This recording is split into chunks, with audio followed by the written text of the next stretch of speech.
The Child Witness to Violence Project focuses on counseling, advocacy, and outreach to reach the growing number of young children who are bystanders to community and domestic violence.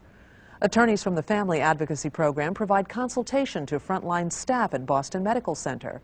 In turn, they increase their effectiveness by drawing on the clinical and community expertise of these same individuals. Let's take a look.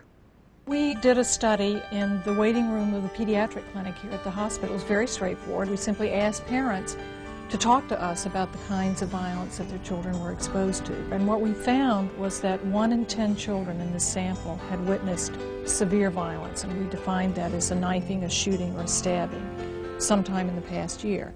And that was stunning to us. 10% of the population had witnessed a knifing, shooting, or stabbing. We also found that the average age of the child in this sample was 2.5 years old. An additional 18% of these children had witnessed what we called moderate violence.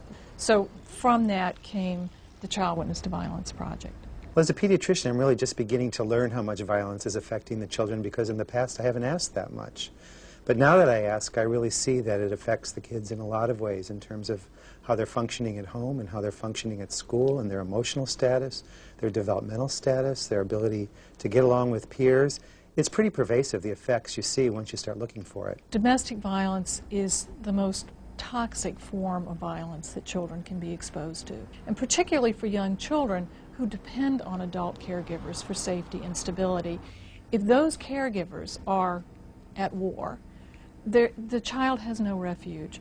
The family may have no relationship with any other professional during their time, but they do with us. They see their pediatricians, especially in the first years of life. So it makes a lot of sense to put the resources that they need within pediatrics, to have kind of a one-stop shopping model of helping children who are exposed to violence. We've had a collaboration with the Boston Police Department since the beginning of our project.